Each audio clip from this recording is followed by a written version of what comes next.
Investigate TV Plus.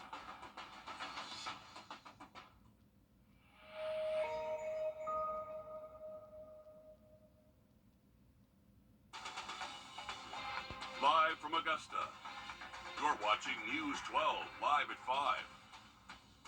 Well, despite Augusta's attempts to address the growing number of unhoused people living in the Washington Road area, encampments are still around. They are. Not only are these camps full of trash, but they're also becoming frustrating for those who live in that area. Cindy Hood is live at 5 in our studio. And Cindy, you saw some of these camps for yourself today.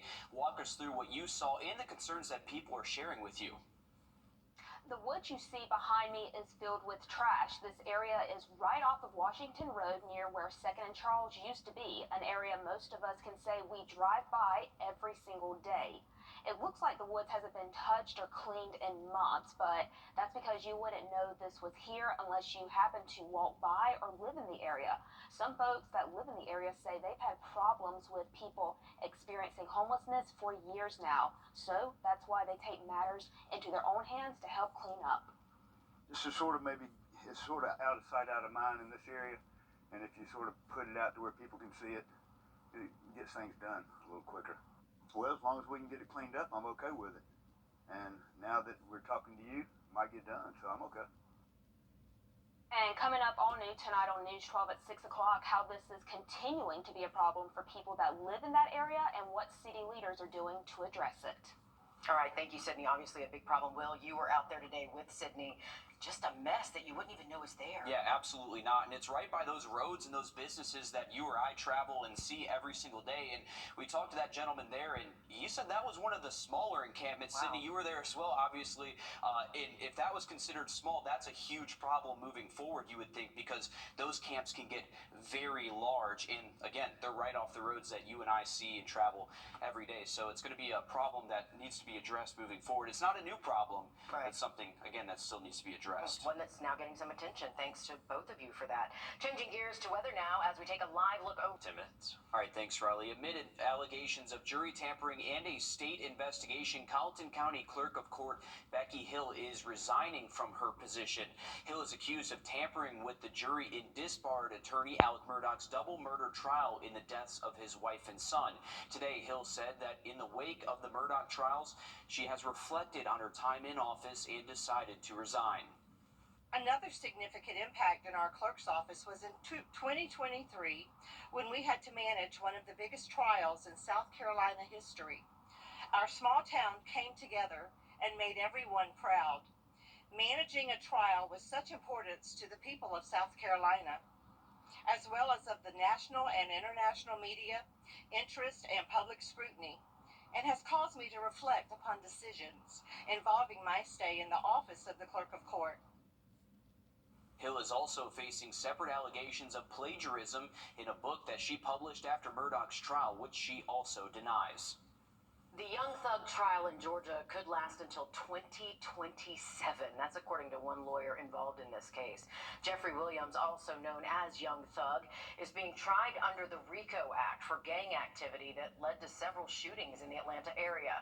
Young Thug and his record label deny any ties to gang violence. This case is already one of Georgia's longest and strangest criminal trials in history. Now, a motion filed by one of the attorneys proposes anywhere from 400 to 700 witnesses, which would explain the 2027 estimate. A deadline of April 15th has been set to get a full list of witnesses and an explanation of why so many are deemed necessary for the trial. Another University of Georgia football player is arrested for driving under the influence. Running back Trevor Etienne was arrested in Athens-Clarke County Saturday night. He was booked into jail on a DUI charge along with reckless driving, failure to maintain lane, and more. This is just the latest allegation of drunk driving faced by a member of UGA's athletics program. In January of 2023, UGA football player Devin Willock and recruiting staffer Chandler LaCroix died from their injuries allegedly involving drunk driving. Since then, at least 4 other UGA players have been arrested in traffic incidents involving reckless driving and street racing. A bill advancing at the State House has drawn sharp criticism from South Carolina leaders, including the governor, over fears that it could cripple the state's response to public health crises. Now another part of that legislation faces big opposition from a different group, South Carolina's business community. Our State House reporter Mary Green has the details. This bill, known as the Medical Freedom Act, will be on the Senate floor and awaiting a debate when senators gavel in later this week.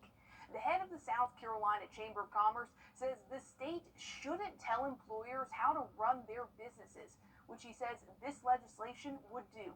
Let's give employers the benefit of the doubt. Nobody has more at stake in ensuring the health and safety of their workforce. Let's let them decide. The bill would prohibit private employers from requiring workers receive novel vaccines or gene therapy, facing fines or even prison time for violations. It could cost individuals and our state jobs. Bob Morgan, head of the South Carolina Chamber of Commerce, says this was a measure they fought when it was first proposed a few years ago during the pandemic, just as they had opposed an eventually overturned edict from the Biden administration for large employers to require their workers receive COVID vaccinations. Supporters of this vaccine mandate ban say they don't want South Carolina workers to have to choose between a jab and a job. Quite personally, I don't feel that someone who's living paycheck to paycheck should be put in that situation of you're not going to be able to pay your mortgage if you don't take this shot. The director of DHEC says this bill would also prohibit hospitals and healthcare facilities from requiring their employees get an annual flu shot because that could be considered a novel vaccine. Reporting from the State House, I'm Mary Green. The bill's lead sponsor says if it gets a debate, there will be some changes proposed to address the concerns raised by DHEC. Those primarily dealt with fears that these measures could harm public health during emergencies and hamstring the state's response. This just in, live at 5, there is now a $5,000 reward for information on this missing man, 44-year-old Nicholas Crawford. He was reported missing by family on August 13th. The Richmond County Sheriff's Office says the reward is being offered by Crawford's family. If you know where he might be or have any information, call the Sheriff's Office. How much is a year of your life worth? Still ahead, how people wrongfully convicted and sentenced to prison time are seeking justice after exoneration in Georgia. Riley? Well, we are timing the rain right this week. We have it during the week and then finally a dry weekend in store for us. I'll have a full look at the forecast coming up. Close to 80. All right, thanks for that, Riley. Even after they're exonerated, people sentenced for crimes they did not commit face a very long uphill battle towards reentering society. It doesn't happen often, but there are stories of people serving decades in prison just to later be proven innocent. And several of those cases have happened right here in Georgia. As Doug Reardon explains, now lawmakers are considering a new way to reimburse those who the justice system has failed. The day I was convicted, my heart sat right there in my throat. Felt like I was choking to death on my own heart. But Lee Clark was never guilty. All the same, Clark was hit with a life sentence for the 1996 murder of a friend that he didn't commit. He still remembers his first day in prison. And we got out that bus and walking through them gates, walking in that prison, knowing you ain't supposed to be there. That was some rough stuff right there. It's a fate that Clark, when we asked him, could only compare to a waking death. After serving 25 excruciating years, in 2022, Clark was exonerated. One battle behind him, now his fight is with the state to get repaid for a life that he lost. I mean, how do you compensate that? It definitely needs to be compensated, but how do you do it? Lawmakers have an idea. Wanting to do away with the current system of taking each case before the General Assembly, House Bill 364 would set up a 5-person panel of justice experts and a standardized process for compensating wrongly convicted people like Clark. Atlanta Democrat Scott Holcomb is the sponsor. What we can do is try to help them restart their lives, and the way to do that is through money. Claire Gilbert runs the Georgia Innocence Project.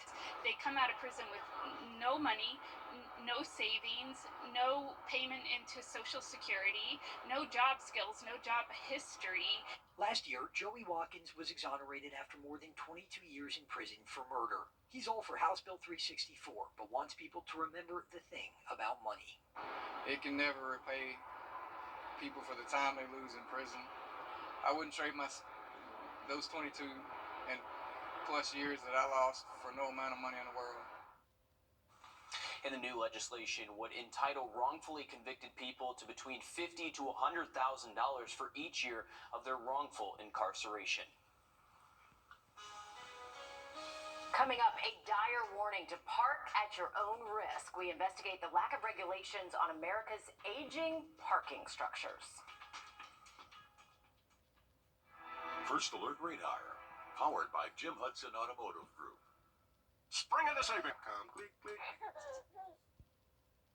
From car break-ins to being sideswiped, those are about the worst things that you might expect to happen inside a parking garage. But across America, a hidden danger may be lurking where you park your car. Yeah, once a parking structure is actually built, there are often few regulations forcing owners to conduct routine safety inspections.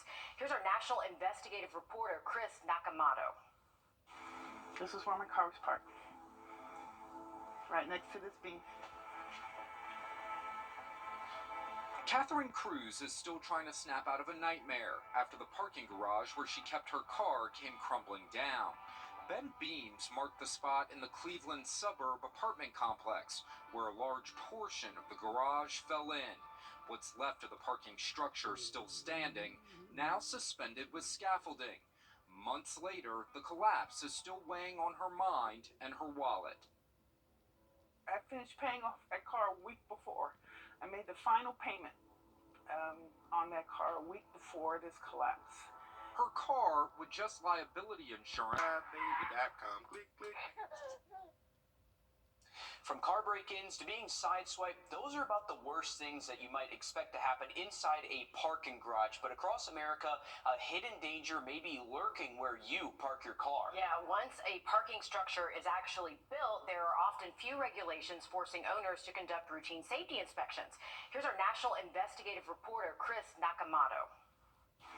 This is where my car was parked, right next to this beam.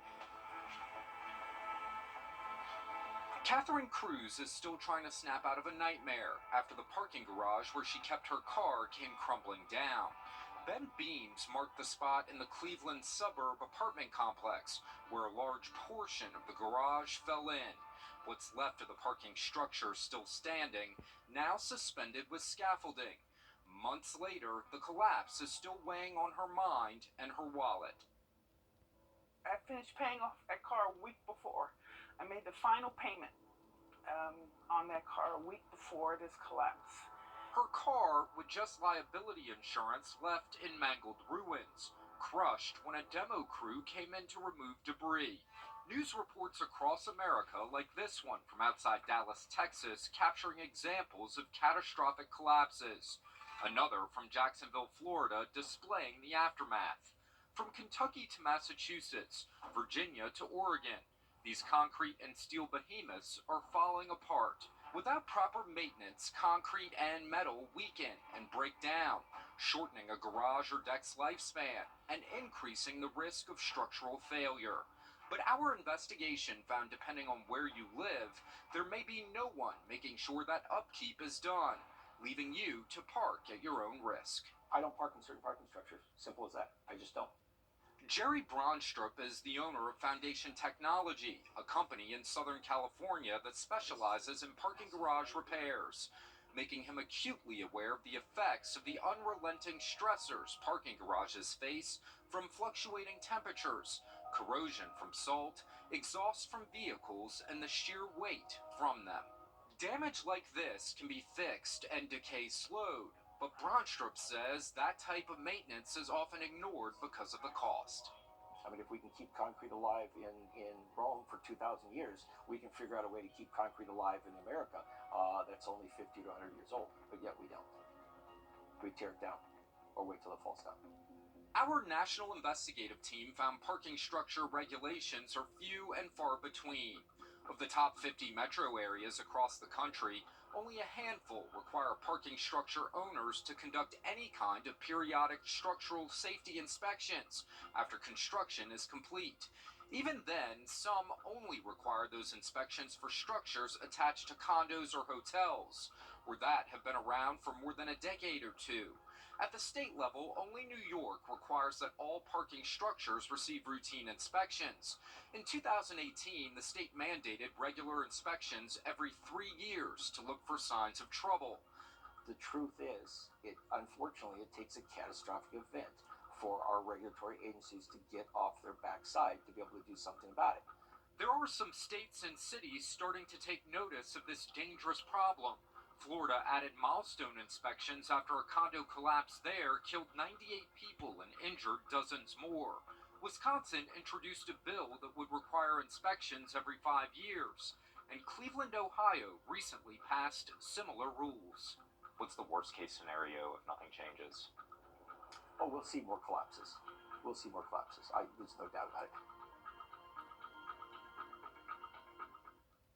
Our team reached out to the owners and legal counsel representing the complex where Cruz lives. They declined to comment. The owners have been in court over building code violations the property received before that parking deck collapsed. They had been sentenced to fines and community service by the city's municipal court, but an appeals court kicked the case back because of errors it said the lower court made during sentencing. Man, crazy story right there. Our high temperatures over the next several days will stay seasonal for us, most likely low 70s, upper 60s, at least through Thursday. Having a look at that 7-day forecast just after the break. During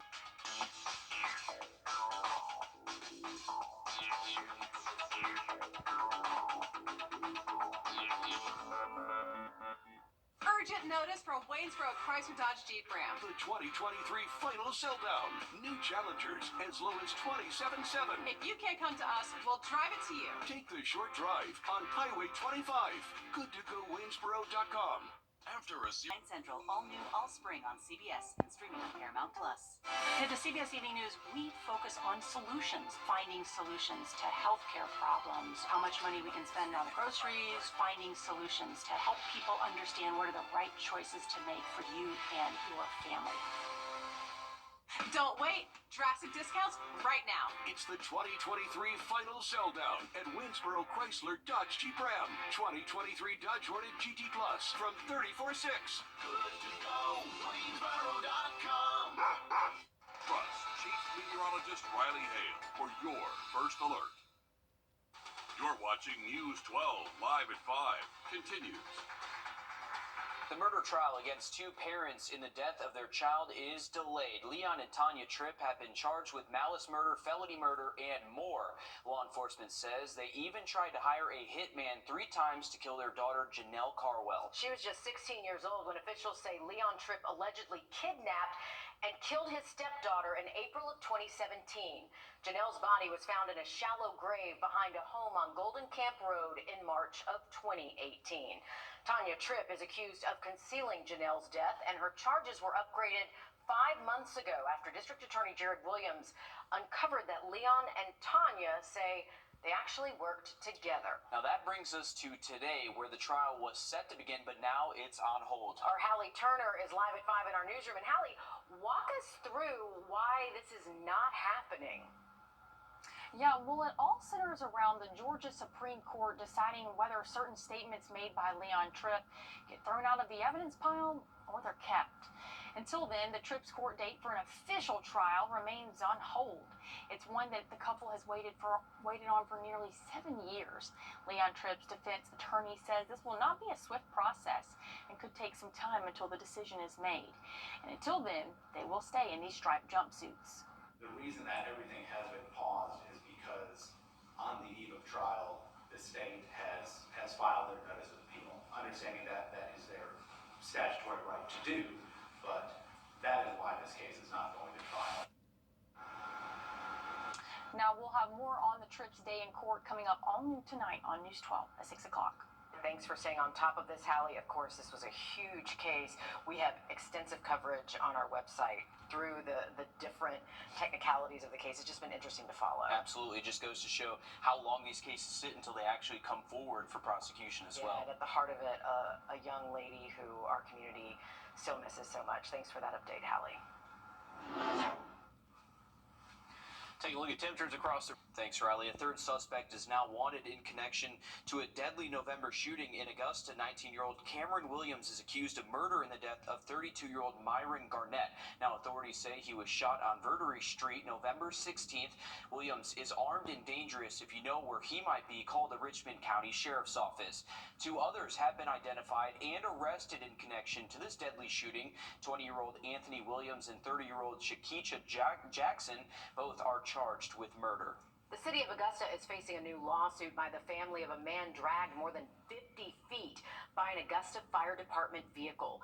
This happened last May, where 2 people were killed during a mass shooting at a motorcycle event in Augusta. Reports show the body of 51-year-old Jermaine Farrell, who was killed in the shooting, was dragged by an Augusta Fire Department vehicle that arrived on scene shortly after the shooting. In November, Farrell's 5 children originally filed a lawsuit against the Augusta Fire Department and the driver, Gregory Hartshorn, for gross negligence. Earlier this year, a judge granted a motion to replace those defendants with the city of Augusta. The city is requesting that the court dismiss the lawsuit and denies responsibility. The search continues for a man missing for more than a month now. Michael Still was last seen at Colony West Apartments in Barnwell on February 6th.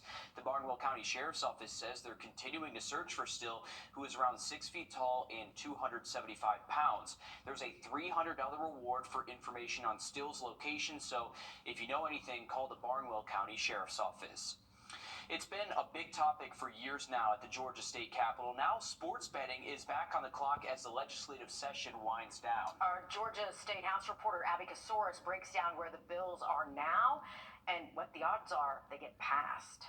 Right now, the sports betting bills are stuck in the Higher Education Committee. Last-minute substitutes added here today, deflating the hopes of sports fans and the bill's sponsors. But I do feel like, with the governor's office and the support in both chambers, this definitely is the year. Senator Clint Dixon started out with high hopes for his bill, but the Higher Education Committee casting a shadow of doubt, changing his bill, Senate Bill 386, that would regulate and tax sports betting under the Georgia Lottery. It's a package deal, State Senator Bill Cowser's resolution, which gives voters the chance to decide by passing a constitutional amendment allowing sports betting. I do concur with what this amendment would do. I don't agree or support it. Cowser's resolution includes a breakdown how the approximate $100 million generated would be spent. He suggests that the majority go to fund pre-K programs, the rest helping people with a gambling addiction and recruiting major sporting events. The committee changing both bills. We'll just go through all the changes. Representative Marcus Wiedauer says concerns and commentary have led the committee to add substitutes, including penalties for Georgia betting outside of the state, and increasing the taxable dollars from 20 to 25%. Cowser not getting to see the substitute added. Oh my goodness! We were supposed to get to you. Can we get a copy? The General Assembly running out of time. The Education Committee will meet again on Wednesday. If those bills don't pass, hope is lost this session. Lawmakers have until Friday at midnight to pass the bills. We plan on long hours going into Thursday night as the Senate and House continue to debate and pass bills. In Atlanta, I'm Abby Kasoris. Thanks, Abby. As Easter approaches, a South Carolina rescue is preparing for the worst. We'll explain why and what the rescue wants you to know coming up next. Riley? Well, the next few days we are anticipating rain, but luckily for our Easter weekend, we get back to some dry and much warmer temperatures. Have a look at that full forecast next. It's getting to be that time of year, as the weather warms up, gnat season. We needed a little sound there, right? As if pollen weren't enough, soon the pesky bugs will be everywhere, along with mosquitoes. Yeah, pest control experts say they're starting to get calls about these bugs now that spring is officially here. They say the best thing that you can do is wear light-colored clothing and then, of course, use that bug spray. I am itchy now. You're itchy? Seeing all those bugs, like, doesn't that make you... Yeah, that's what. itchy? Are we not above the gnat line? Is the fall line not the gnat line? Well, I feel like we're in the middle of the gnat line. See, I mean, we definitely get mosquitoes, 100%. But I mean, there's a difference between like the sand You're gnats right, in you're Savannah and you're then right. coming up here. You get some relief from them up yes, here. that's true. And we don't have horsefly as bad as some other places do as well. No, horseflies can be really bad. We want the warm weather, but then we're going to complain about the bugs. We just enjoy it. Let's just enjoy some warm weather while we have it. Positive, and I'm trying. Negative It's Monday. I'm trying to get something going here. We need some happiness. And the positive trend weather-wise this week is that we're timing the rain during the week, full on Easter with high temps back close to 80. Thanks, Riley. Easter is this Sunday, March 31st, like you saw, and as everyone gets ready to visit the Easter Bunny, specialty rescues are preparing for an influx of surrendered rabbits. Yes, Maya Ruiz takes us to a bunny rescue in South Carolina and the message it wants to share with families. So if you turn one out to make it on its own, it can't. They starve, they get hit by cars, they get killed by cats, and they just don't make it. It's very tragic. Tragedy that often starts when families think buying their own Easter bunny is a good idea, according to Caroline Gilbert, founder of the Rabbit Sanctuary in Simpsonville. So they buy them on a whim for a toy for their kid, and here we are. The Rabbit Sanctuary has taken in thousands of rabbits since 1967, many of them found on highways, golf courses, cemeteries, and parks. And shelters don't take them. And even the emergency clinic won't see them. You're really on your own when you're with a rabbit. You don't get much help. Gilbert says rabbits make great pets if you understand them.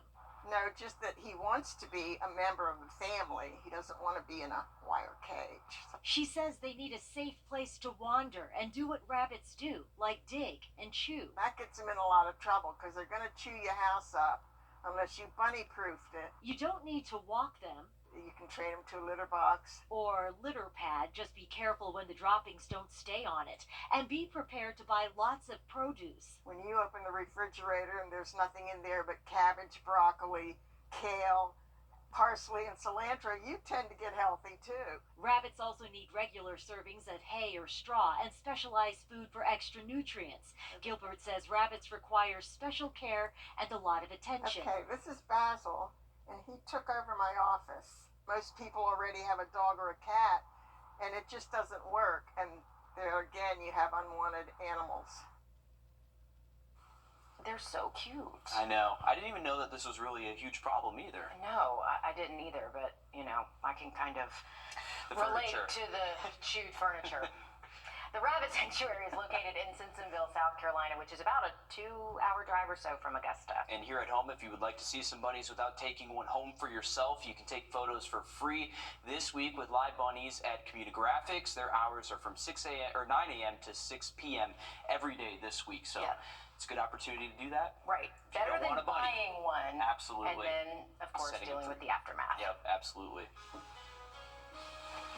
If you use your smartphone to keep track of finances, you're probably looking for a new app. I'm Jamie Tucker, coming up with a hot new app that'll help you with your budget. Make sure you don't spend too much. First Alert Radar, powered by Jim Hudson Automotive Group. When I was a Marine, Millions of people are using their smartphones to track their expenses, but it's not always easy or intuitive. And one of the most popular budgeting apps is being pulled from app stores. Our consumer tech reporter Jamie Tucker has a replacement that might work for you. What the Tech, sponsored by Augusta Preparatory Day School. Intuit, the company behind QuickBooks, pulled the plug on Mint. That's a very popular budgeting app that's been around forever. Now, all of those Mint users are looking for something new. And if you want to keep track of your finances, maybe stick to a budget, one of the best options is this app called Copilot Money.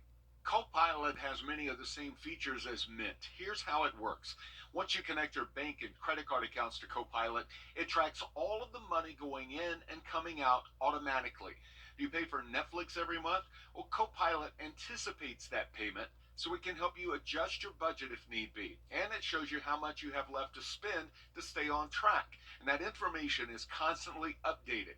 It's helpful at tracking all of your spending. Every transaction can be found in just one place, so it's easy to see if you've been eating out more than you should. Now, one glance at the app, you can see balances for all of your accounts, including any investments in the stock market, funds, and crypto. So what about security? Copilot uses bank-level encryption for both security and privacy. If you're comfortable with online banking, you should have no worries about this app. But it is critical to use a strong password of 14 characters and no common words. I'm Jamie Tucker, and Copilot Money is the app of the day. A new type of technology is helping doctors learn more about a patient's recovery after knee replacement surgery. This smart knee has similar tech to that of a pacemaker. Sensors track a patient's number of steps, stride length, and walking speeds, among other factors. Doctors say it can paint a clearer picture of the recovery after this invasive surgery. So with all of these different graphs, we're able to paint a very precise and accurate picture about how that patient is doing on their recovery. Only 2 surgeons in the state of South Carolina offer this surgery. This smart knee tech is only offered by, again, 2 doctors right now, but doctors say the tech doesn't change how the actual surgery goes at all. The data is also encrypted for privacy and can be viewed by the patient as well through an app. Cool stuff.